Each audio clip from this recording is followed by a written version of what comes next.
안녕하세요. 성신여대 겸임 교수이자 기술, 인문, 비즈니스 쪽으로 글을 쓰고 있는 작가 이시안입니다.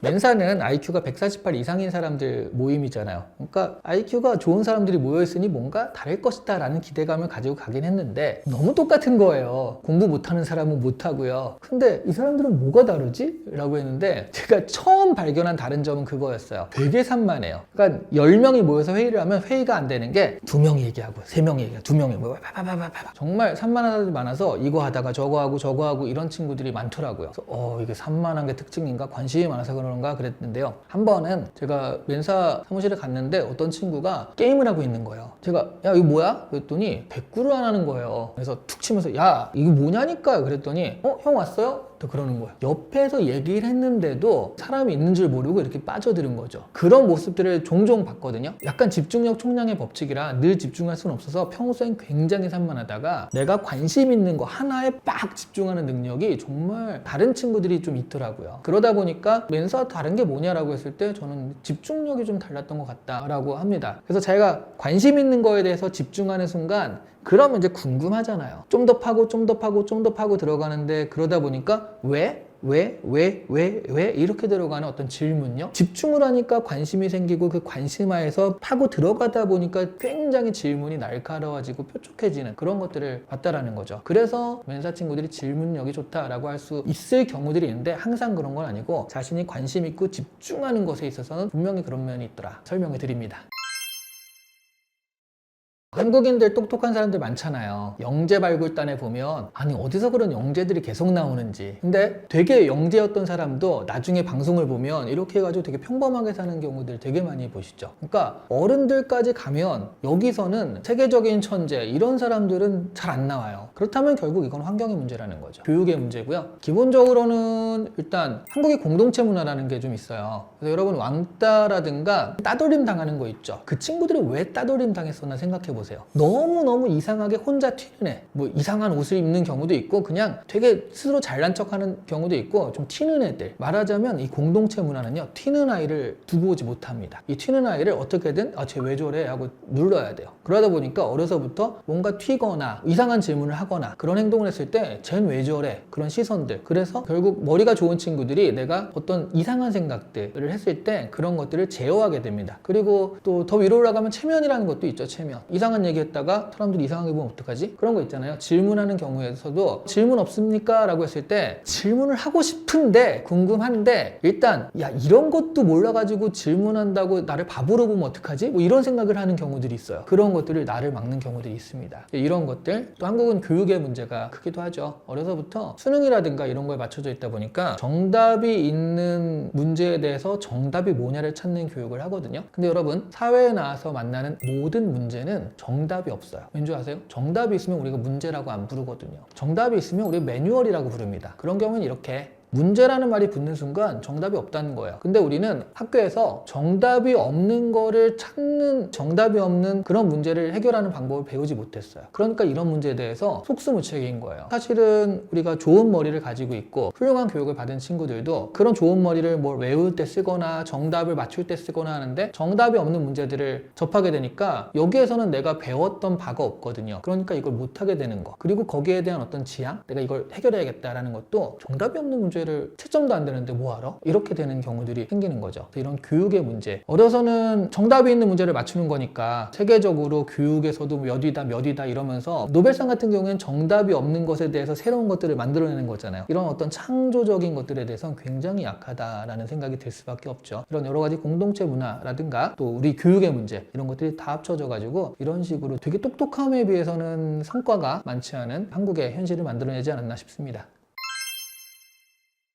창의성에서 굉장히 기법적으로 많이 하는 게 브레인스토밍이거든요. 아무 얘기나 막 해보는 거예요. 그러다가 이거 괜찮지 않나? 하고 하나를 잡는 건데 어려서부터 그런 부분들에서 제안을 받으면 내가 아무 생각이나 막 할 수가 없죠. 그래서 부모 입장에서는 쓸데없는 질문, 쓸데없는 상상이라도 그것들을 즐겁게 만들어주는 거. 쓸데없는 얘기 하지 말고 절로 가 있어가 아니라 와, 너 그런 생각을 어떻게 했어? 칭찬 하나에 또 무너지잖아요. 그리고 그런 좋은 생각 같은 거 했을 때 너무 잘한다 라고 해서 간식도 주고 뭐 이러면서 아 내가 이런 여러 가지 생각을 했을 때 이게 좋은 일이 일어나는구나 그런 느낌을 줬을 때는 자기가 그런 생각에 제약을 스스로 덜 가지겠죠. 그게 제일 중요한 것 같아요. 자기 검열이 제일 무서운 거거든요. 밖으로 나오면 사람들이 괜찮다 아니다 라고 말할 수 있는 건덕지가 있는데 밖으로 나오질 않는 거예요. 그러면 사실은 이 친구의 생각이 창조적이다 창의적이다 이렇게 판단할 기회도 없고 그러다 보니까 저 같은 경우에는 좀 새로운 생각들을 했을 때 많이 칭찬해 주면서 계속 쓸데없는 얘기 쓸데없는 생각들을 끌어낼 수 있게 도와주는 게 좋지 않을까 싶고요. 그리고 지금 이제 AI 시대니까 AI랑 같이 그런 부분들을 해보는 것도 괜찮지 않나 생각이 듭니다. 왜냐하면 부모는 이미 생각이 갇힌 사람들이라서 생각을 확 열 수 있는 가능성이 많지 않은데 AI와 같이 AI에 넣어보고 아이와 같이 얘기해보고 이런 식으로 활용하는 것도 좋은 방법이 아닐까 싶어요. 그러니까 내가 아이의 질문이 부담스러운 이유는요, 아이가 너무 말을 많이 걸어서 내가 3시간 동안 얘기해야 되기 때문이 아니에요. 아이가 질문을 하는데 답을 모르기 때문이에요. 이 친구의 질문이 갈수록 어려워지거든요. 그런 부분에 있어서는 AI한테 계속 물어가면 같이 이걸 보고 얘기해 줄 수 있고 여기 나온 얘기를 부모의 입으로 얘기해 줄 수 있고 하는 식으로 아이가 왜를 했을 때 분명히 그런 부분들을 이렇게 해나갈 수 있다라고 한다면 요즘 같아서는 부모가 아이한테 말을 할 때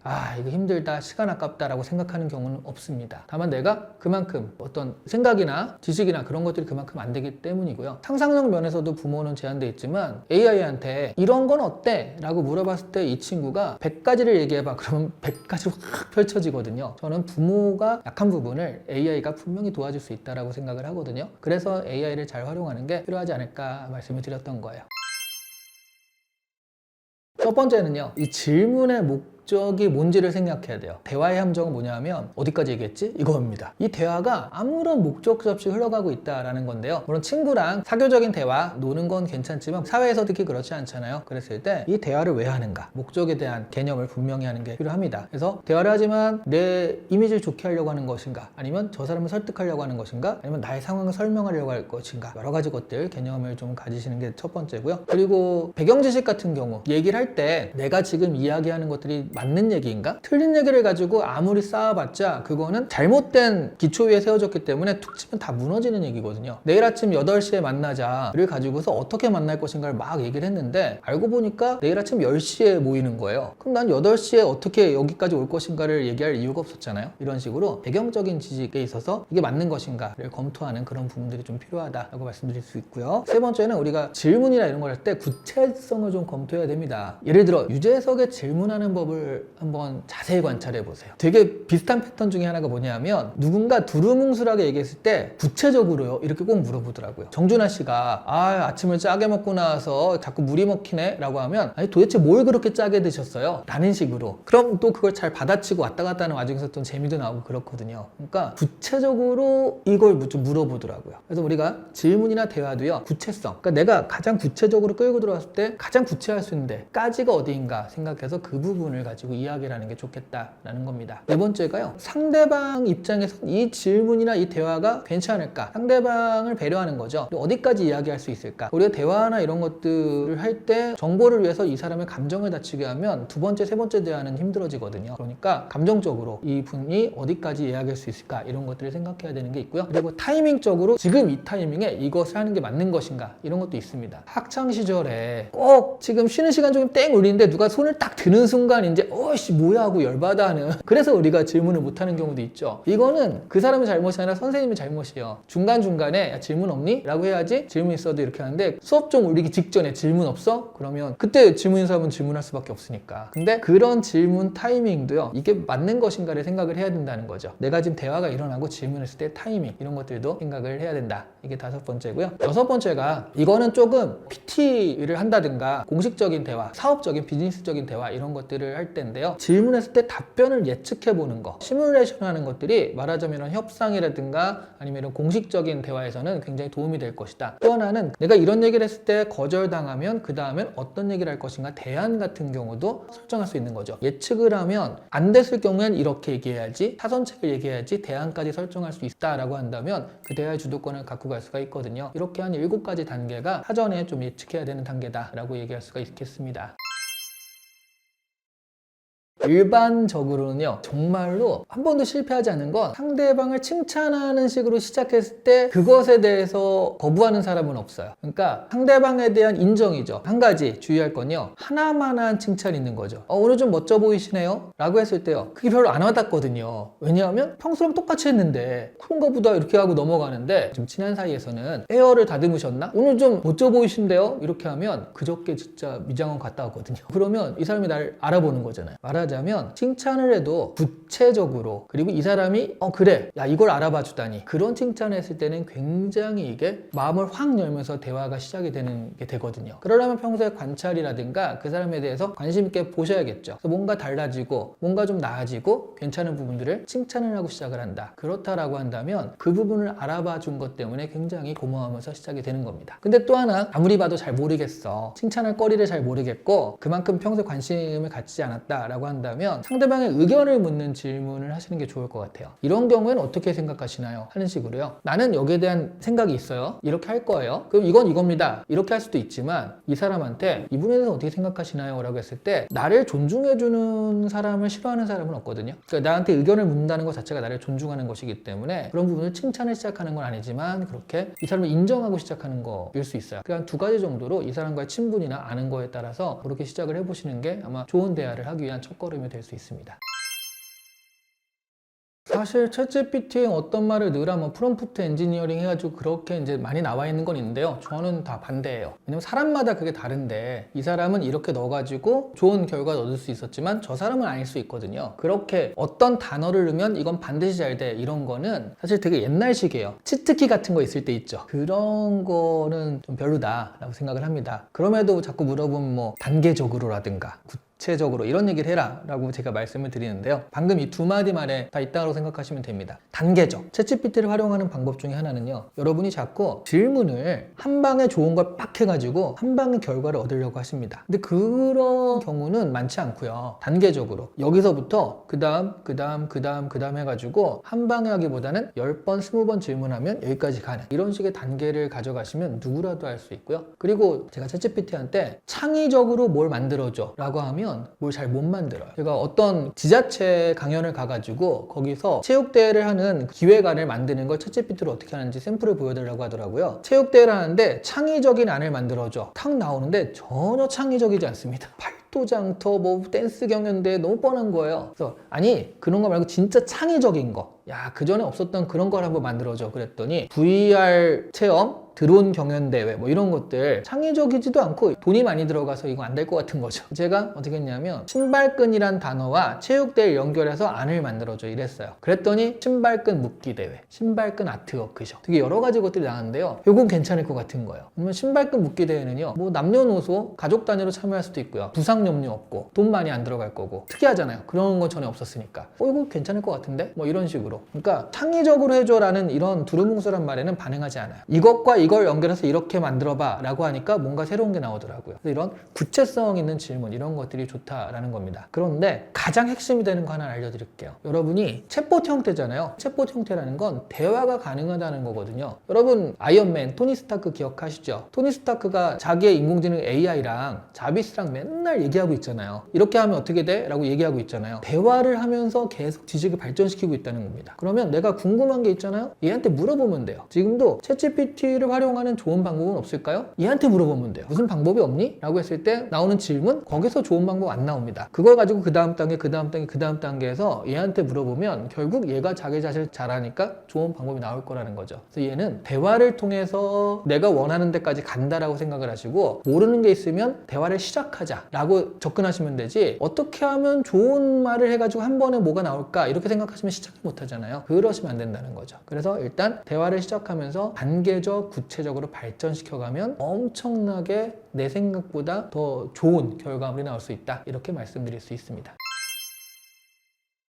깔때기 기법은 이렇게 모이는 거잖아요. 그러니까 어떤 주제가 던져졌을 때 이게 일반화론이다 그러면 일반화론에서 왔다 갔다 하면은 그냥 추상적으로 끝나기 마련이니까 구체적 안으로 연결시켜서 생각을 하거나 이야기를 전개시키는 게 좋겠다라는 얘기입니다. 예를 들어 뭐 금권 만능주의, 돈이면 다 되는 세상에 대한 이야기가 나왔어요. 그러면 거기에 대한 사례를 하나 가지고 이야기를 하는 거가, 예를 들어 여러분 놀이공원 같은 데 가보면 익스프레스권이라는 게 있습니다. 이걸 사면은 줄 안 서고 들어가서 타요. 근데 결국 이렇게 줄 서 있는 사람들 사이에 껴가지고 새치기 하는 거나 마찬가지거든요. 돈이면 시간을 사는 거예요. 이랬을 때 야, 이런 것들을 어려서부터 배우면 돈이면 시간까지 살 수 있다. 시간은 만인에게 공평하다라고 내가 생각했었는데 그런 것도 아니구나. 금권만능주의가 여기까지 가 있구나. 이런 식으로요. 금권만능주의를 얘기할 때는 사실은 이런 구체적 사례를 얘기한다. 그러면 추상적이고 일반적인 사례에서는 구체적 사례를 생각하자. 이게 깔때기 기법이에요. 그럼 반대로 스피커 기법은 구체적 사례에서는 그것의 의미를 생각한다라는 거죠. 예를 들어 연예인들이 자꾸 마약 사건을 일으키고 그런 게 왜 그러지? 그러면 그게 좋다 나쁘다라는 개념이 아니라 왜 그러지? 무슨 이미지라고 했을 때 그만큼 현대인들은 불안에 떨고 있구나. 아무래도 연예인들은 오늘 일하다가도 내일부터 일이 없을 수도 있고요. 갑자기 무슨 사건 때문에 한 방에 나락에 갈 수 있는 그런 상태에서 살고 있잖아요. 그러니까 보통의 직업인들보단 더 불안하기 때문에 그런 거에 의지하게 되는 거 아닌가. 하지만 이게 연예인들만의 문제일까? AI 때문에 일자리가 언제라도 없어질 수 있다라고 한다면 우리도 불안하잖아요. 결국 이 자꾸 마약 사건이 일어나는 것들 벌을 주고 문제가 돼도 그런 거는 그만큼 현대인들을 불안하게 하는 요소들이 많아지는 그런 세태를 반영하고 있다. 이렇게 우리가 의미를 확장해서 얘기할 수 있다는 거죠. 깔때기 기법과 스피커 기법은 내가 말하는 것에 이야기를 좀 더 풍성하게 해주고요. 그리고 나의 논의를 좀 더 구체적으로 해줄 수가 있기 때문에 기법적으로 알고 계시면 대화를 전개하는데 상당히 도움이 되실 겁니다.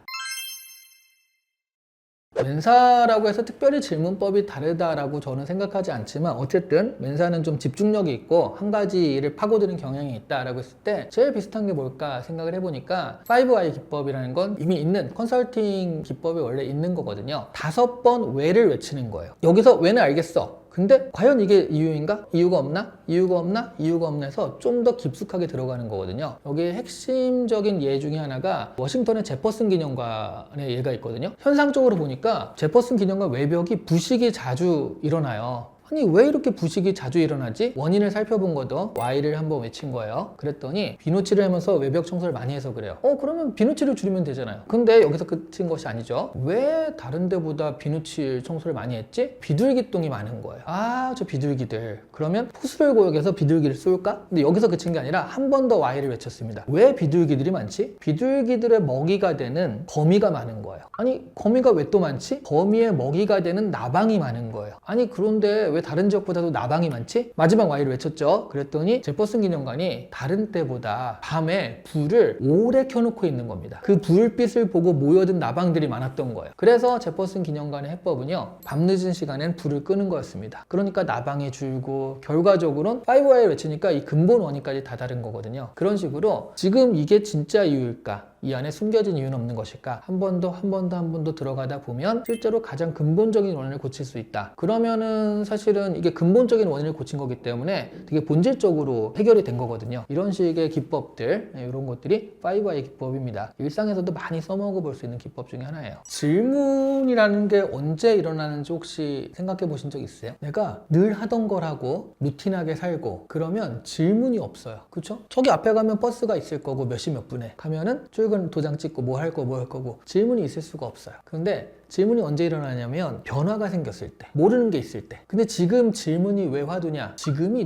너무 급격한 변화의 시기거든요. AI라는 게 확 나와가지고 우리의 일상과 일자리를 변화시키는 게 내 눈에도 보이거든요. 그러다 보니 와 이렇게 지금 변화하는 세상에서 나는 뭘 해야 되지? 이게 되게 불안한 상태다라고 말할 수 있습니다. 그 어느 때보다 질문이 되게 필요한 상태고요. 근데 내가 질문하는 버릇이 없고 질문을 해서 어떻게 이걸 전개해야 되는지 잘 모르겠고 그 질문이 없잖아요. 그럼 이 변화와 새로운 환경에 내가 적응을 못하고 있는 거예요. 여기에 적응하시려면 필히 질문하는 것 두려워하지 마시고요. 질문하시면 됩니다. 쟨 저런 것도 몰라? 물을 수 있죠. 하지만 오늘이 넘어가면 내일은 알잖아요. 그럼 내일부터 내 아는 사람으로 질문할 수 있으니까. 근데 이 단계가 없으면 평생 그냥 모르는 사람입니다. 그래서 새로운 변화, 당연히 질문이 따를 수밖에 없는 상황이라 이 질문을 두려워하지 마시고 내가 이 변화를 새로운 기회라고 할 수 있는데 이 기회를 잡으려면 질문부터 해야겠다라고 생각하시면서 질문에 임하시면 좋을 것 같습니다. 안녕하세요. 성신여대 겸임 교수고요. 기술, 인문, 비즈니스 쪽으로 글을 쓰고 있는 작가입니다. 이시안입니다.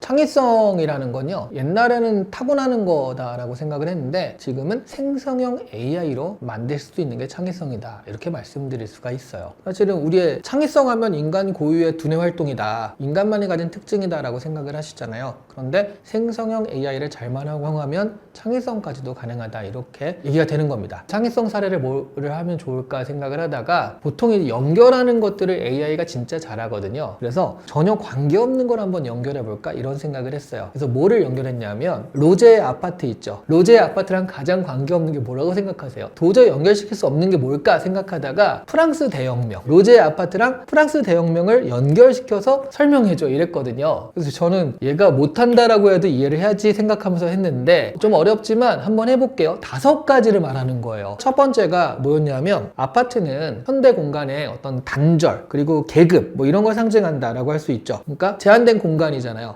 여기를 넘어서 자유와 해방을 갈망하는 상징으로서의 프랑스 대혁명과 연결시킬 수가 있다는 거예요. 그건 정말 미쳤다. 사실 아파트 하면 민중의 꿈과 희망을 담고 있는 건데 그 프랑스 대혁명도 그런 민중의 꿈과 희망을 담고 있잖아요. 그게 5가지 포인트로 연결해줘요. 그럼 이게 맞다 틀리다를 떠나서 어차피 정답이란 없는 거니까 5개 중에 나 이거 공감해, 그런 게 있을 거고요. 아니면 얘랑 합쳐가지고 뭔가 새로운 걸 만들어 볼까, 이런 것도 있을 거고요. 5개가 다 아니면 야 그럼 10개만 더 해줘, 이런 식으로 사람의 창의성도 얘와 같이 대화하면서 얼마든지 확장해 갈 수 있더라라는 거죠. 그래서 생성형 AI를 잘 활용해서 창의성까지 만드는 그런 시대가 지금의 시대다라고 말씀드릴 수가 있어요.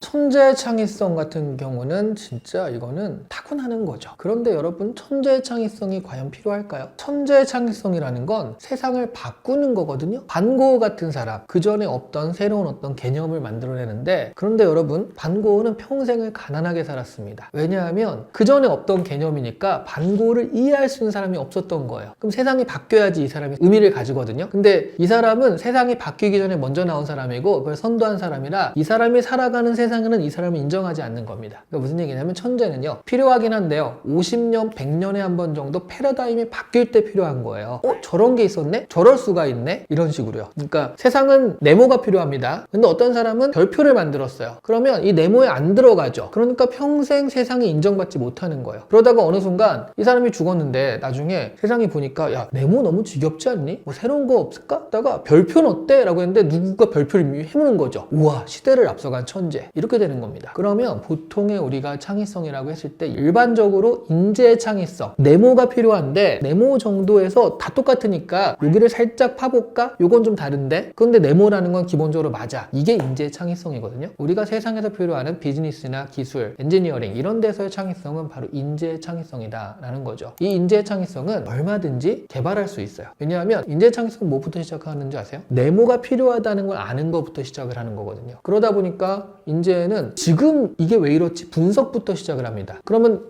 네모가 필요하구나. 근데 네모로 똑같이 들어가면 너무 똑같으니까 이렇게 살짝 파가지고 요것만 다르게 들어가 볼까? 요게 바로 인재 창의성이고요. 그러다 보니까 이거는 기술적으로 분석하고 이렇게 됐을 때 약간 다른 게 뭘까 하는 기법들, 그래서 창의성의 기법, 스캠퍼 기법이라든가 브레인스토밍도 있고요. 식스 싱킹 앤 디싱킹 같은 여러 가지 것들이 있거든요. 이런 것들을 가지고서 조금 다르게 만드는 걸 해보는 겁니다. 이렇게 됐을 때는 창의성은 얼마든지 개발 가능하다, 이렇게 말씀드릴 수가 있는 거예요.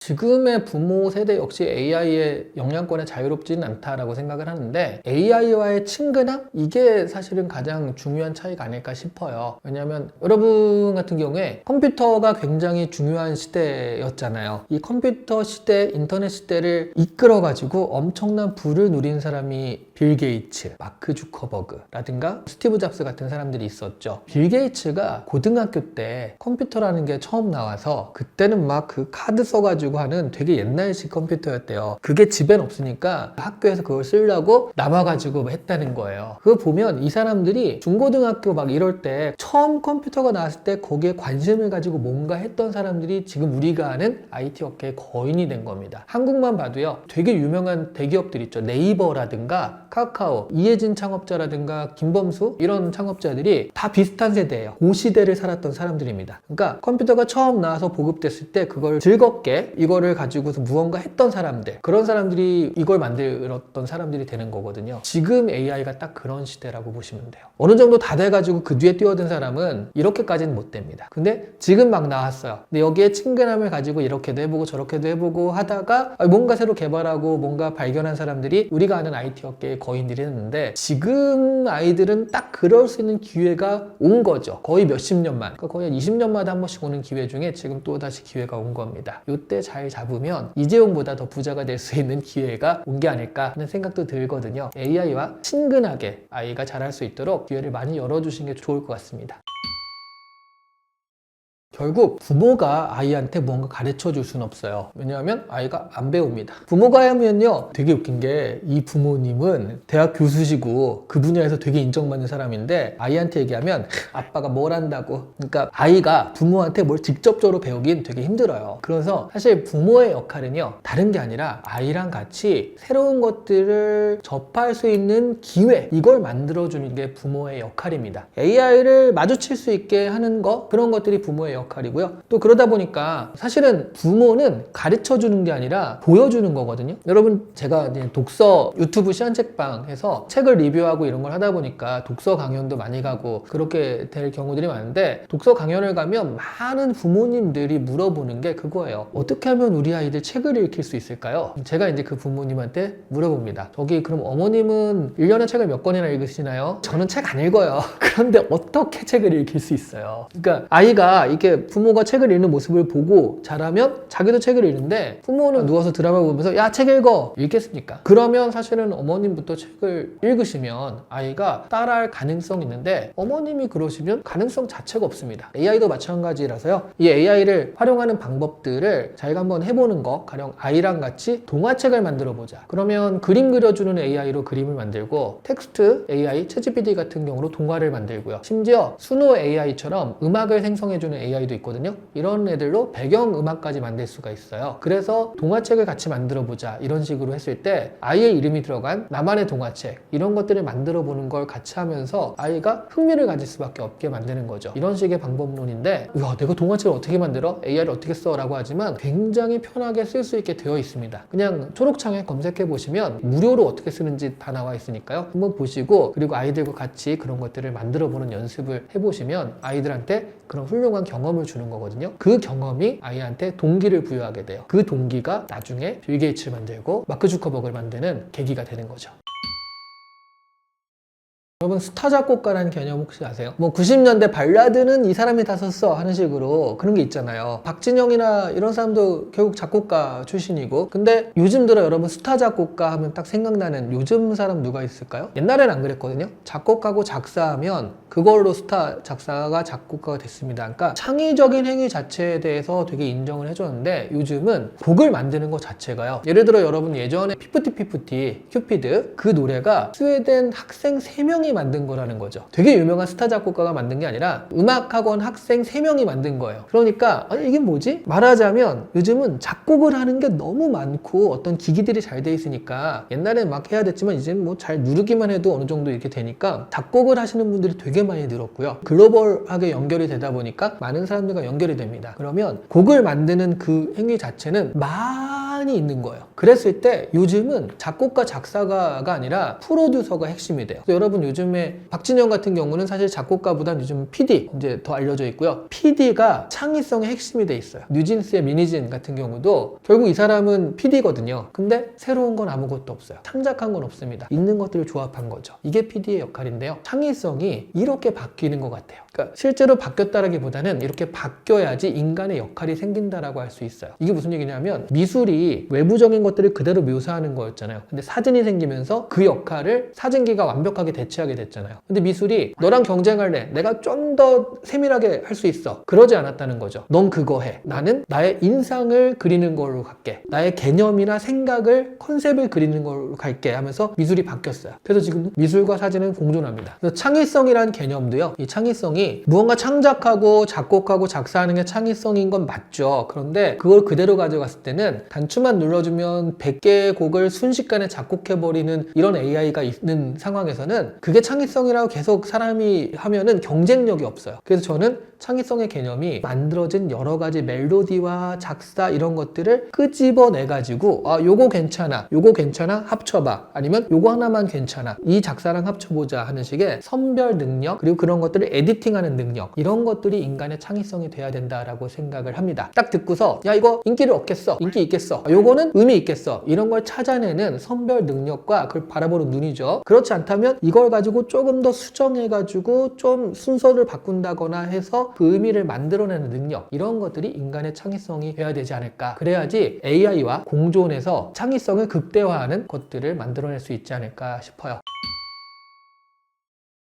크리지먼트는 크리에이티브와 매니지먼트를 합친 능력이라고 만들어낸 건데요. 크리에이티브만 가지고는 이제 예전의 창의력과 겹치게 되니까 뭔가 새로운 걸 만들어낸다라기보다는요, 만들어진 것들을 잘 활용해가지고 새로운 의미를 만들어낸다, 이런 개념이 좀 강하다라고 보시면 될 것 같습니다. 그래서 선별하기 위해서 뭔가 만들어내야 되잖아요. 근데 만들어내는 구체적인 제작은 사실은 생성형 AI한테 맡긴다는 개념이 좀 있어요. 그러면 그 전에 뭐가 있냐면 분석을 해야죠. 뭐가 필요한지. 그래서 지금 상황과 세상에선 이런 게 필요하다라는 어떤 분석, 이 분석을 통해서 니즈를 파악하는 거다라고 생각하시면 되고요. 자, 그럼 니즈를 파악했으면 이런 방향으로 한번 만들어 보자. 예를 들어 얘한테 음악을 만들게 시켜도요, 지금은 발라드보다는 오히려 레트로 팝 같은 게 좀 필요할 것 같아. 그럼 레트로 팝 스타일로 이런 걸 만들어 봐 라고 방향성을 지정해 줘야지 얘가 만들 거 아니에요. 그러니까 그런 어떤 기획, 이런 것들에 대해서 만들어 보자. 기획과 계획은 다른 거 아시죠? 기획은 큰 방향성이라면 계획은 그걸 구체적으로 어떻게 실현해 갈지라고 생각하시면 되겠는데, 기획이라는 걸 사람이 하고요. 그럼 이런 방향성에서 구체적인 계획은 네가 세워 하면서 AI한테 맡긴다라는 거죠. 그랬을 때 구체적인 창작들이 나오게 됩니다. 그러면 그렇게 나온 걸 가지고 요거 괜찮고 요거 아니고 요거 괜찮고 해서 선별하는 작업들. 여러분 그 유재석 씨가 음악 그런 프로젝트 많이 했잖아요. 그분은 음악을 작곡하거나 만들어내는 능력은 없지만 이 음악을 듣고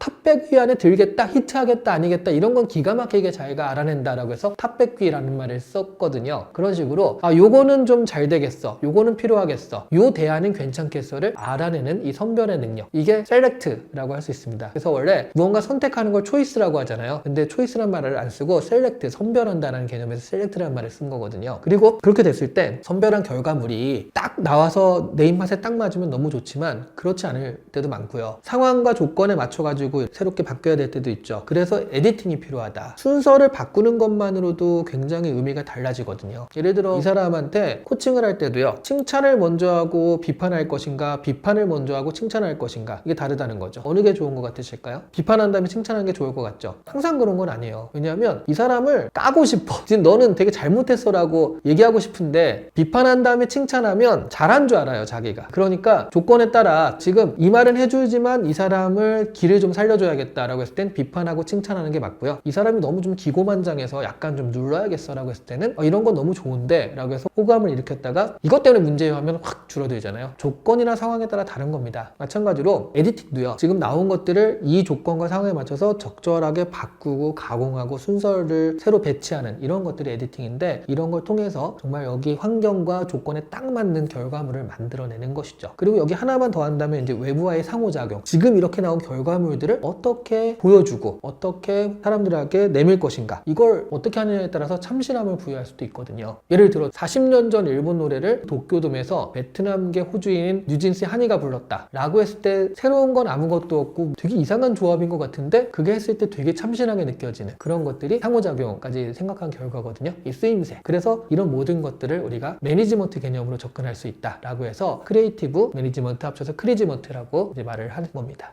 사실 지금은 대전환의 시대라고 보면 맞을 것 같아요. 2025년은 특히 AI 에이전트라고 해가지고 AI가 2023년, 4년에는요 이런 기술이 있어가 소개되는 해였다라고 보시면 돼요. 그것만 가지고는 대단해, 끝나는 거죠. 근데 에이전트는요 그게 상품이 되는 겁니다. 예를 들어서 여러분 자율주행 기술 아시죠? 자율주행 기술 이런 거야. 그런데 그럼 자율주행 기술을 사야지 이럴 순 없거든요. 근데 자율주행 기술이 차랑 만났어요. 그럼 자율주행 차가 나오잖아요. 그 차를 내가 사거나 생활에서 쓸 수가 있죠. 그게 AI 에이전트예요. 그 전까지는 AI 기술이 이런 거야. 뭐 놀랍다. 챗GPT 이런 거 한번 써보니까 되게 재밌네. 근데 그 챗GPT 가지고 여러분 비즈니스나 아니면 여러분 업무에 쓰셨냐는 거죠. 많은 사람들이 뭐 써면 좋겠지만 그거 없이는 업무가 안 돼. 이 정도는 아니거든요. 그런데 AI 에이전트로 가면요. 그거 없이는 업무가 안 되는 시대가 오는 겁니다. 상품이 되고요. 그러면 이걸 가지고 업무를 하거나 그랬을 때 사실 저는 유튜브 시안책방을 운영하고 있는데 제 로고송이 있어요. 그럼 제가 작곡을 할 수 있느냐? 아닙니다. 그러면 어떻게 했느냐? AI한테 시켜가지고요. 정말 1분 만에 만든 로고송이에요. 근데 딱 했는데 너무 마음에 들어서 그냥 쓰고 있거든요. 옛날 같으면 저는 제 로고송을 가질 생각을 못 했겠죠. 만약 필요하다면 돈을 주고 그걸 만들었어야 될 거예요. 근데 저는 로고송도 만들 수 있습니다. 그림도 만들 수 있고 다 할 수 있어요. 말하자면 이 AI 에이전트로 가면요. 내가 할 수 있는 능력이 5배, 10배가 돼요. 할 수 있는 일이 확 늘어나요. 그러면 혼자서도 10명, 20명이 움직이는 그런 기업 같은 일을 할 수가 있는 게 지금의 시대라는 거죠. 엄청난 기회가 열린 시대예요. 그러니까 일 자체가 확 줄어들 수 있다. 그래서 오픈AI의 샘 알트만 같은 경우는 바로 그런 1인 기업들이 중견기업 이상, 그러니까 엄청난 매출을 만들 수 있는 그런 시대를 위해서 내가 이런 것들을 만들고 있는 것이다 라는 말도 했습니다. 그러면 우리한테는 지금 대전환의 시대, 엄청난 기회의 시대가 열렸어요. 그 원년이라고 보시면 되는데요. 그 기회를 놓치지 말자라는 거죠. 지금 여러분 당장 AI한테 뛰어들어가지고 뭘 해라 그런 개념은 아닙니다. 근데 지금 이런 식으로 관심 있게 보시면서 어느 순간 저거는 내가 잘할 수 있는 건데 지나가는 게 보일 거예요. 내가 여기에 관심도 없으면 그게 안 보이거든요. 그럼 지나가 버려요. 그럼 나중에 저거 내가 잘할 수 있는 건데, 그래서 우리가 껄무새라고 하잖아요. 아 그때 할 걸, 그때 이거 해볼 걸 그랬는데 지나가 버린 것에도 되게 후회를 한단 말이죠. 근데 내가 관심 있게 뭘 보고 있으면요, 흐름이 왔을 때 그 흐름을 놓치지 않을 수 있다는 거죠. 저거 내가 잘하는 건데 그러면 지금 AI랑 연결해서 뭘 했을 때 뭔가 기회가 되지 않을까? 이런 것들이 계속 무언가 지나갈 수 있는 시대거든요. 그걸 놓치지 말자라는 개념으로 접근하셨으면 좋겠고요. 영상이나 콘텐츠 이런 것들을 보시면서 계속적으로 좀 관심을 가지시면 그런 흐름을 놓치지 않으실 거예요. 그래서 우리가 나중에는 오늘의 이 영상 보고 그때 이 영상 보고 내가 뭔가를 했는데 잘 됐어, 이렇게 말씀하시는 분이 굉장히 많기를 바랍니다. 성신여대 겸임 교수고요. 비즈니스, 기술, 인문 쪽으로 글을 쓰고 있는 작가 이시안입니다.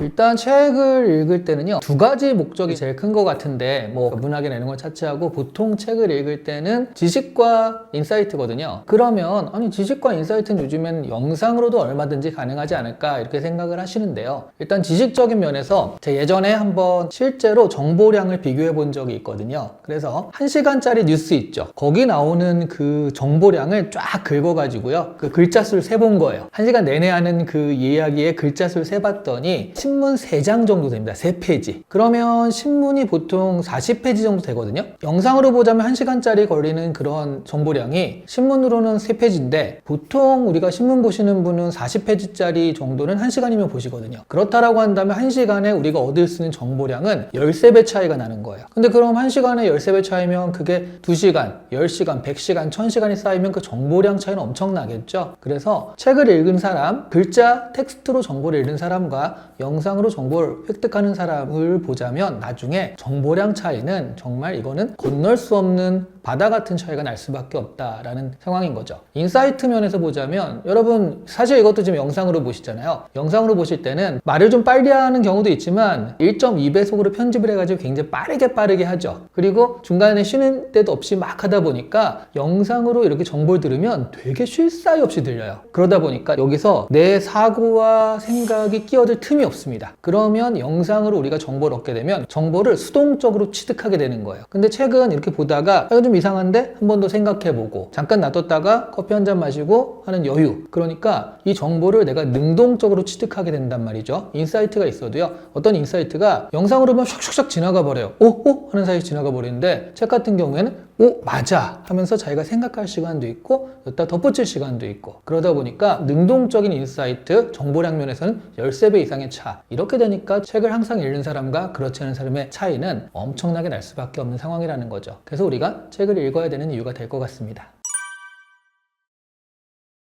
제일 먼저는요, 2025년에는 제가 딱 무슨 책이다라고 말하긴 힘들지만 AI 관련 책은 하나쯤 읽어보셨으면 해요. 제 책엔 GPT 제너레이션도 있긴 있습니다. 참고만 하시고요. 왜냐하면 2025년이 진짜 AI가 빵 터지는 해거든요. 그전에도 터졌는데 그전에는 AI가 어떤 기술적으로 야 이런 게 있대더라, 야 이거 신기하다 라고 한다면 2025년은 그 기술이 본격적으로 우리한테 와닿는 해예요. 에이전트라고 하죠. 그 AI가 PPT를 자동으로 만들어 준다든가, 엑셀을 아무것도 안 했는데 얘를 해준다든가, 심지어 영상도 쉽게 만들어 준다든가 해가지고 우리가 어떤 쓸모를 가지게 되는 때가 2025년서부터입니다. 그러니까 이제는 말하자면 내가 이걸 잘 활용하면 돈이 될 수 있는 그런 시기라고 할 수 있거든요. 그러니까 AI 관련 책은 좀 꼭 받으시면서 이 변화의 시기엔 또 기회가 있는 거니까 이걸 잡아야겠다, 이런 것들을 좀 살펴보시는 게 나을 것 같고요. 그리고 또 하나 추천을 드리자면 한강 작가 책은 또 한번 읽어보시는 게 좋지 않을까. 외국 친구가 니네 노벨상 받은 사람 있는데 그 책 어때? 라고 물어봤을 때 나는 책 따위는 읽지 않아, 그러면 우리나라에서 나온 작가니까 한강 작가는 이렇더라 라고 내가 외국 친구들한테 한마디 정도는 해줄 수 있어야 된다 생각을 해서 한강 작가의 책 하나 정도는 읽어보시는 게 좋지 않을까 싶은데요. 근데 한강 작가의 책은 좀 하드한 게 있어요. 많은 분들이 노벨상 받았다고 읽었거든요. 읽다가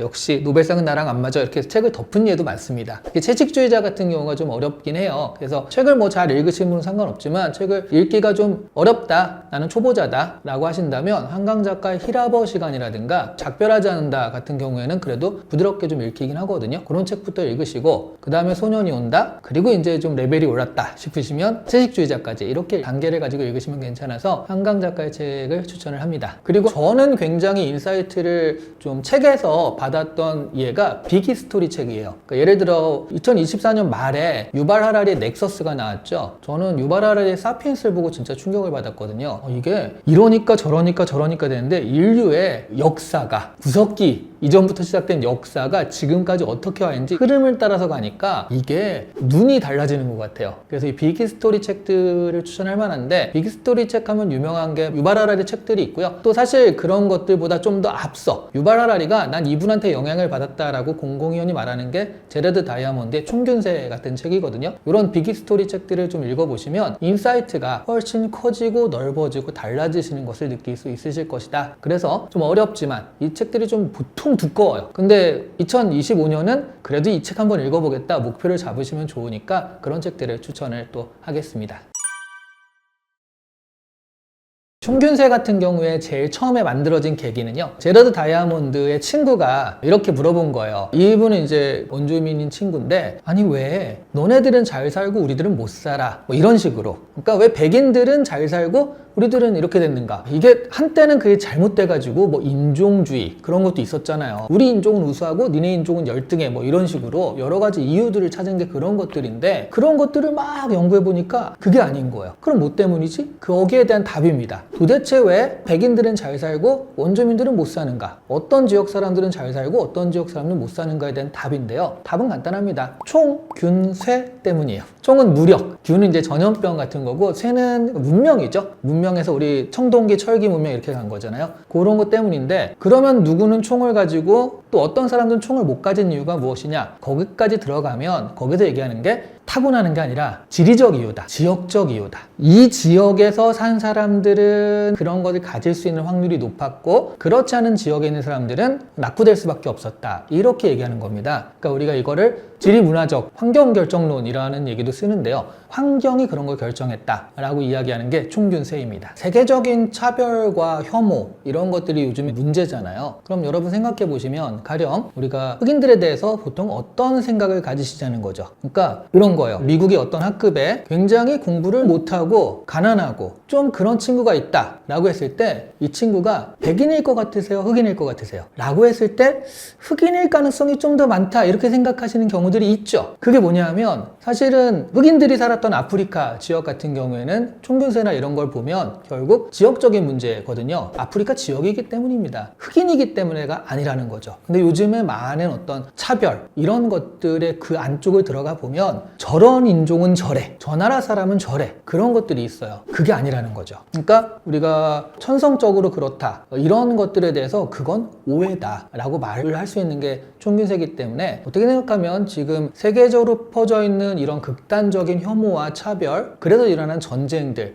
이런 것들 안쪽으로 들어가 보면 이런 문제들이 있다. 그러면 사실은 어떤 인종은 우수하고 어떤 인종은 열등하고 그런 개념이 아니라 그 지역에 태어난 운이 좀 좋았던 사람들이다. 그렇다면 내가 지금 가진 것에 대해서 감사라는 거지, 그게 내가 난 우수해라고 자랑하고 그럴 만한 일은 아니다라는 거죠. 그래서 어떻게 생각하면은 지금 세계적인 문제의 가장 근원으로 올라가 보면 이런 것들이 있고요. 그런 것들을 깨달았을 때 조금 더 우리가 밖으론 포용적이고 내가 가진 것을 자랑하는 게 아니라 그냥 감사하는 정도? 그렇게 생각할 수가 있기 때문에 어떻게 생각하면 지금 시대에서 가장 필요한 책이 아닐까 하는 생각도 들어요. 간단하게 얘기하면 이런 거죠. 가축과 작물이 있었기 때문입니다. 이게 왜 지역이 문제냐? 그러니까 인간이 기를 수 있어서 우리가 그걸 식량으로 삼을 수 있는 그 식물이라는 게 많지가 않아요. 그게 한정된 지역에 있는 거고요. 그리고 동물도 인간이 길러가지고 그걸 뭐 잡아먹거나 해서 식량으로 쓸 수 있는 동물이 몇 마리나 된다고 생각하세요? 얼마 안 돼요. 10마리가 안 됩니다. 그러면 그런 동물이 있는 지역, 그런 동물만 있는 지역, 그런 것들이 말하자면 중위도 지방 정도인 거죠. 기후라든가 그런 것들을 봤을 때 그런 식물이 작물화될 수 있고 동물이 가축화될 수 있는 모여 사는 곳이 중위도 지방이었던 거고, 그랬을 때 식물이 작물화됐죠. 그 다음에 가축이 됐죠. 그럼 뭐가 가능한 거죠? 농사가 가능한데, 그전에는 뭐 수렵하고 과일 채취하고 그런 거는 딱 정말 먹고 살 만큼만 우리가 사냥을 하고 과일을 따잖아요. 근데 이제 농사가 되면 농사는 사실은 그게 딱 먹고 살 만큼 하자라고 되는 게 아니잖아요. 한꺼번에 탁 해놓고 어떻게 될지 모르니까. 그러다 보니까 이게 잘 될 때 잉여 농산물이 생깁니다. 그전엔 그냥 그날 벌어서 먹고 그날 자고 그런 삶이었다면 농사로 이게 바뀌면서 정착 생활을 하게 되고 잉여 농산물이 생기죠. 정착해서 살게 되니까 그걸 창고에 쌓아놓을 수가 있겠죠. 그러면서 어떤 사람들은 이게 좀 많이 쌓여있네? 굳이 그럼 내가 일 안 해도 되잖아 하는 유한계급이 생기고요. 계급이 차이가 나기 시작을 합니다. 그러면 잠깐만, 그런데 내가 생각해 보니까 내가 저쪽 애들을 쳐가지고 저쪽 집에 재물을 뺏으면 내게 되는데, 그러면 사실은 힘들게 농사하는 것도 있지만 이렇게 해가지고 저걸 뺏어오는 건 괜찮지 않을까? 같은 마을에서 그럴 순 없으니까 우리 마을 말고 다른 마을을 약탈해가지고 가져오면 되지 않을까? 계급이 높아진 사람들이 그런 생각을 하게 돼요. 그러면서 총을 만들죠. 총으로 상징되는 무기, 그러니까 쇠 이런 것들을 통해서 무기를 만들고 그걸 가지고 정복전쟁을 벌이고, 그래서 또 노예들이죠. 생산력을 확보하게 되고요. 이런 것들이 계속 쌓이게 되는 겁니다. 그러면서 이게 좀 벌어지게 되고 계급이 이제 생기게 되는 거죠. 그리고 또 이제 유럽이나 이런 데들은 그런 사람들이 막 전쟁을 벌이다가 너무 꽉 찬 거예요. 자고 일어나면 여기 싸우고 자고 일어나면 저기 싸우는데, 이게 웬일? 신대륙이라고 해서 아메리카 쪽을 가보니까 우와, 보고인 거죠. 보고. 은, 금 같은 게 널려 있다라는 소문도 나고요. 아, 거기에 사람들을 보내야겠다. 거기를 우리가 자원을 가져와야겠다라고 사람들을 보내는데, 그 사람들이 균까지 같이 가져가요. 그러니까 동물의 가축화가 말하자면 돼지랑 같이 살고 말이랑 같이 살고 사람과 동물이 같이 사는 거거든요. 그러면 동물이 사람한테 옮기는 전염병도 있다는 거죠. 예를 들어 코로나 같은 경우도 결국 뭐 박쥐에 의해서 이렇게 전염됐다는 얘기를 하잖아요. 그런 식으로 동물이 가진 어떤 균이 있었고, 근데 사람들이 몇천 년을 살다 보니까 거기에 대한 내성이 생긴 상태란 말이죠. 그런데 이런 동물들과 같이 살지 않았던 그런 경험을 가진 이 아메리카 쪽 사람들은요, 이 균에 대한 내성이 없었던 거예요. 그래서 남미에 갔을 때 200명이 안 됐거든요. 이 사람들이 갔을 때 8만 명 정도 되는 그 대군들을 물리칠 수 있었던 거는 200명이 정말 일당 100으로 싸워서가 아니라 균을 가져갔기 때문이고요. 이 균에 대한 내성이 있는 사람들인데, 이 사람들은 균이 내 몸에 있어도 아무렇지도 않습니다. 내성이 없는 사람은 이 균 때문에 순식간에 전염병이 퍼져가지고 죽게 되는 거예요. 그래서 남미 8만 대군들이 그냥 죽게 되고요. 아메리카에 원래 있던 원주민들, 사실 인도라고 착각해서 인디언이라고 하는 건데 그냥 아메리칸 네이티브들이라고 할 수 있죠. 그 아메리카의 네이티브들 같은 경우에는 이 스페인 쪽 사람들이 도착하기 전에는 2천만 명 정도가 살았다고 합니다. 근데 이들이 도착해서 균을 퍼뜨린 다음에 100년이 지난 다음에는 95%가 그것 때문에 죽었대요. 이 정도로 균이 세계 정복에 큰 역할을 하게 되는 것이죠. 이런 과정을 거쳐서 총균세라는 거에 설명이 되는 것이고요. 그리고 그렇게 하다 보니까 어떤 사람들은 계속 잘 살고 어떤 사람들은 못 살게 되는 경우들이 생긴다라는 거. 그리고 기후가 되게 중요하다고 그랬잖아요. 그래서 중위도 지방을 이렇게 놓고 보면 유럽이나 아시아 쪽 이쪽은 옛날부터 잘 살았어요. 가축이나 작물들이 같은 기온이면 퍼지기가 쉬운데요. 수직으로 되면 같은 기온이 아니잖아요. 그런 나라들이 아프리카나 아메리카라는 거죠. 이런 나라들이 그래서 예전부터는 조금 뒤떨어져 있었다라는 그런 개념. 그런데 그런 데를 좋은 말로 문명화시켰다라고 하지만 이렇게 균도 퍼뜨리고 그런 습관도 퍼뜨리고 해가지고 지금처럼 되었다. 이런 얘기가 총균세에 담겨 있는 얘기들입니다.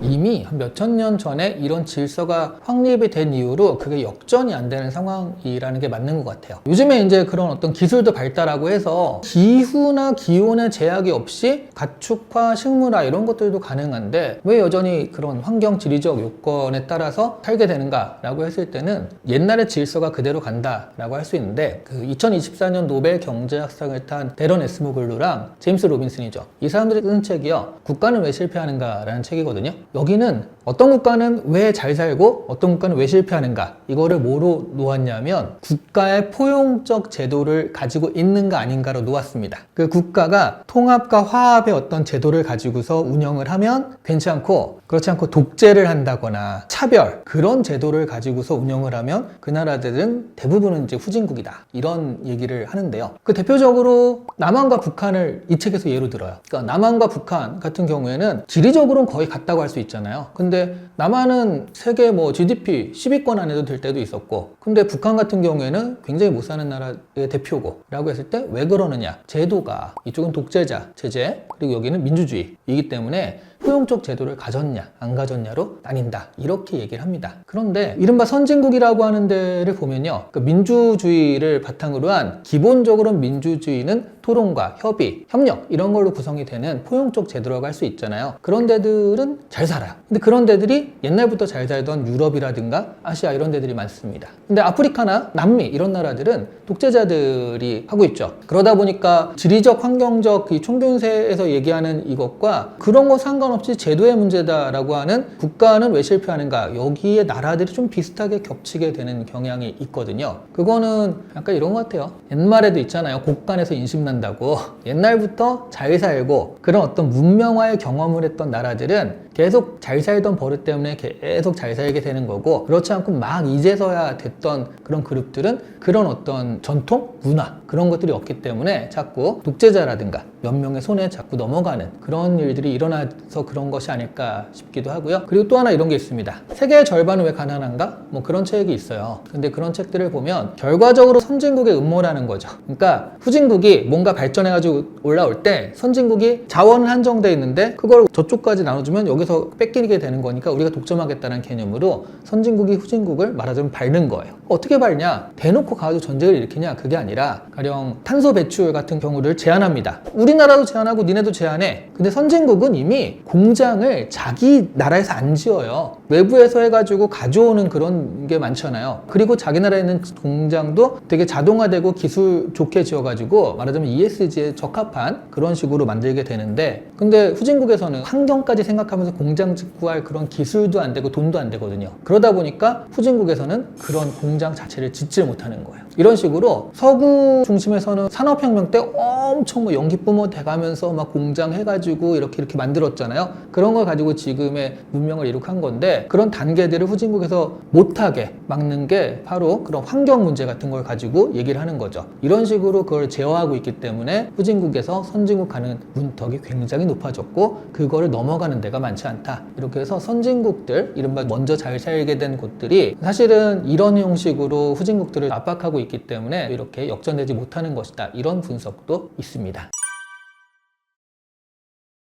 보통 보자면 밀과 쌀은 벼농사 같은 경우에는 이게 적당할 때 물을 빨리 대줘야 되고 적당할 때 심어야 되고 해야 돼요. 그 타이밍을 놓치면 순식간에 농사가 망해버립니다. 그런데 노는 이따만하게 멀리 있는데 사람 혼자서 하면 힘들잖아요. 그러니까 그러면 우리가 같이 하자. 10명이 모아가지고 오늘은 이 논을 할 테니까 다음 날은 저 논을 하고 그 다음 날은 저 논을 하고 이런 식으로 협동이 발전할 수밖에 없었죠. 그게 이제 옛날에 두레, 향약 같은 그런 식으로. 그래서 협동 문화인 반면에 밀 같은 경우에는 그렇지 않아요. 밀 같은 경우에는 그냥 개인이 혼자서 지어도 얼마든지 그렇지만 어쨌든 쌀보다는 조금 더 협동의 가능성은 줄어들 수 있다. 그러면 서양은 개인주의가 좀 발달했고요. 동양은 공동체주의가 발달할 수밖에 없는 그런 상황이었다라고 이야기를 하는 겁니다. 그래서 공동체주의 같은 경우에는요, 이런 거죠. 그러니까 우리가 다음 달에 이 논을 뭐를 심어야 되는데 옆집 철순애가 지금 부부싸움 중이야. 막 싸워가지고 다쳤대. 그러면 안 되잖아요. 그 동네에 무슨 일이 있는지를 정확히 알아야지 일에 대한 계획을 세울 수도 있겠고. 그러다 보니까 지금은 도시 옆집에 누가 사는지도 모르지만 옛날에는 되게 뻔했잖아요. 거기서밖에 살 수가 없으니까. 옆집 숟가락 개수까지 안다라는 개념이 그래서 나온 거죠.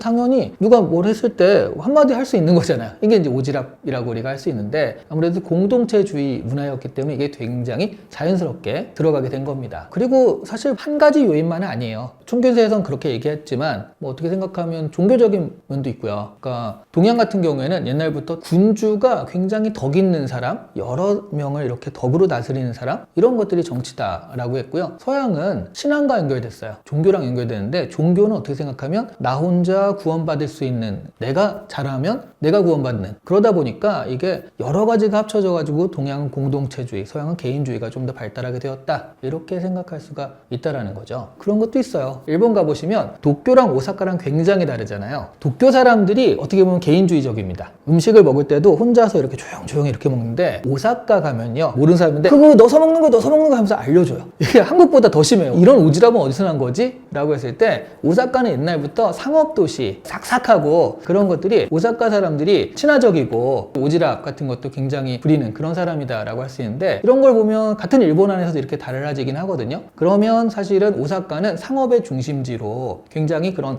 옛날부터 친화, 친밀 이런 것들이 하나의 전통이었다면, 도쿄는 그런 거죠. 제국의 수도 같은 거? 옛날부터 좀 그런 거였기 때문에 원리, 원칙 이런 것들을 따지고 그러다 보니 그렇게 된 예도 있습니다. 그러니까 이런 여러 가지 것들이 복합이 되긴 했는데, 그래서 우리나라가 원래는 공동체주의로 그런 문화였지만 사실은 지금은 이제 많이 넘어오면서 오지랖을 부리는 사람과 그렇지 않은 사람이 섞여 있어요. 그러다 보니까 요즘에 좀 갈등이 일어나긴 하거든요. 하지만 전반적으로는 공동체 문화에서 기인된 것이다. 근데 새로운 어떤 문화들과 만나가지고 지금은 좀 섞여 있고 점점 바뀌어가는 중이다, 이렇게 또 생각할 수 있을 것 같습니다.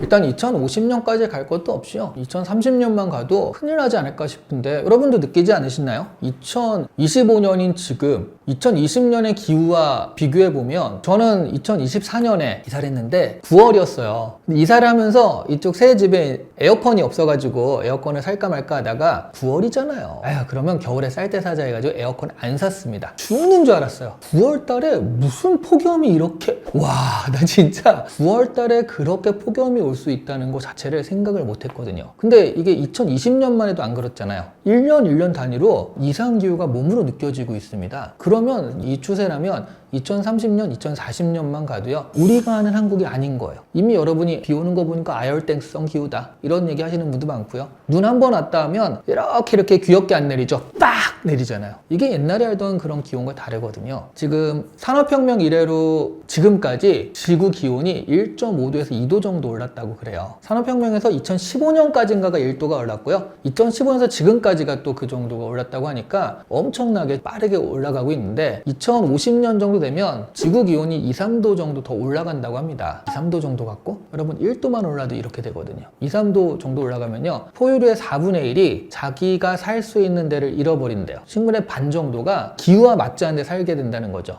잘못하면 순식간에 멸종당할 수 있는 상황이거든요. 그래서 이런 기후 문제 같은 경우가 지금 가장 눈앞에 닥친 현실이 아닐까. 많은 사람들이 기후 문제 얘기하면 그건 뭐 우리 때는 아니고 우리 자녀들을 위해서 해야지라고 생각하셨는데, 지금 이 속도를 보면 우리 문제가 돼버리는 거예요. 자녀까지 갈 것도 없이. 그런 거 외엔 또 2050년 되면은 석유 자원도 많이 고갈된다라는 얘기를 하고요. 석유 자원이 고갈될 것을 대비해서 전기 이런 것들을 쓰는 대체 에너지 같은 것들이 많이 활발히 개발되고는 있지만 석유보다는 못한 거죠. 또 하나는 석유 이후에 우린 뭐 먹고 살 것인가에 대한 그런 것도 있습니다. 그러다 보니까 2050년쯤 되면 본격적으로 석유 자원이 고갈되면서 에너지 문제가 본격화될 수 있는 시기가 아닐까 싶어서 이 두 가지 문제가 제일 큰 것 같고요.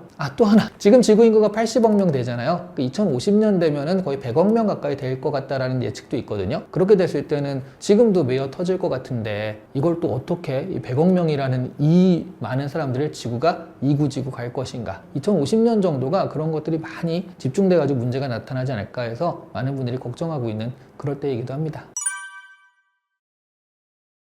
종교사는 두 가지 면에서 저는 그냥 이 책을 쓰는 서술 방법에 대해서 빅 스토리라고 하죠. 그런 인사이트. 그러니까 각자 있는 사실들 같은 게 사실은 흐름이 있고 이어질 수 있다. 그리고 그런 것들을 이었을 때 굉장히 큰 거시적인 방향성이 보인다. 이런 것들을 보면서 너무 재미있기도 하고요. 깜짝 놀라기도 하고 그런 것들이 이제 사피엔스 같은 책에서 나오고요. 제가 예전에 썼던 지식 편의점 같은 경우도 그래서 옛날에 어떤 책들을 이었더니 인류가 어떤 방향으로 가고 있더라. 이런 흐름이 나온다. 이런 걸 보면서 오 재밌다 라고 생각해서 저도 그렇게 한번 써본 거거든요. 저는 그래서 인사이트를 만드는 방법으로 점과 점을 연결해서 하나의 흐름과 선을 만드는 그런 것들을 총교사에서 많이 배웠고요. 또 하나는 내용적으로 보자면 말하자면 지금 엄청 잘 사는 영어를 할 줄 아는 백인? 이러면요 세계 어느 나라에 가도 다 먹고 살아요. 정 안 되면 그냥 그 나라 영어학원에 취업해가지고 영어 가르치면 됩니다. 지금은 좀 아닌데 옛날만 해도요 진짜 외국인이 영어 가르치면 그 사람이 무슨 대학을 나왔는지 뭔지 따져보지도 않았어요. 그냥 취업이 됐거든요. 그냥 영화를 찍어도 헐리우드에서 영어로 찍으면 전 세계에 퍼지잖아요. 그것도 요즘은 넷플릭스나 이런 것들 때문에 한국어, 오징어 게임도 이렇게 퍼지는 그런 게 됐지만 옛날에는 그런 게 없었을 때는 한국에서 터뜨려봤자 그렇게 터지지 않잖아요. 이런 것들을 봤을 때 와, 이쪽 사람들이 되게 우수한 사람들인가? 천재들이 저기서 나오네? 라고 생각을 하기 쉬운데요. 그게 어떤 타고난 우수성이라기보다는 사실은 이런 환경적 요인이 굉장히 컸다. 이런 환경하에서 괜찮은 사람들이 좀 더 조명받고 그런 사람들이 좀 더 많은 기회와 많은 정보를 바탕으로 또 다른 성취를 이뤄내고 이런 것들이었다라는 거죠. 저는 내용적으로 보자면 사실은 많은 사람들이 나는 좀 불리해. 왜냐하면 이렇게 타고났으니까 생각을 할 수 있는데 그렇지 않다라는 거. 운이 좋았던 몇 명의 어떤 사람들이 그렇게 시작을 했을 뿐인데 그렇다면 그런 것들을 우리가 타고난 건 아니기 때문에 얼마든지 노력해서 그걸 좀 바꿔볼 수도 있지 않을까 하는 그런 생각들을 하게 돼서요. 그런 면에서는 내용적으로는 세상의 많은 사람들에게 희망을 주었던 책이 아닐까 생각하고 있습니다. 저는 총균세의 가장 큰 의의는 재미도 있어요. 재미도 있는데 존재적인 이유라든가 실존적인 이유로 스스로를 의심하는 사람들이 있거든요. 난 왜 이래? 난 왜 이렇게 글러먹었지? 라고 생각하시는데 세상에 그렇게 글러먹게 태어난 사람은 없다라는 거죠. 환경이 그런 환경에서 태어났기 때문에 내가 그렇게 자란 거고 어떤 성질을 가지게 된 것이다. 이렇게 생각을 한다라고 한다면 환경에 지고 있을 수는 없잖아요. 타고난 천성이라기보단 환경 때문에 그런 거라면 그 환경을 뛰어넘을 수 있게 내가 노력할 수 있으니까. 그래서 저는 타고난 것이다라는 개념은 없고 결국 우리에게 주어진 것 그런 것들을 어떻게 받아들이고 어떻게 활용할 것인가 그런 것들이 우리의 문제가 아닐까 생각을 하는데요. 그걸 저는 총균세로부터 배울 수 있어가지고 그런 부분들에 대해서는 같이 좀 나눠서 얘기하고 싶다라는 생각이 있거든요. 그래서 많이 한번 읽어보시고 결국 환경의 문제 그거는 내가 극복할 수 있는 문제라고 생각하시는 계기가 되었으면 하는 생각이 있습니다.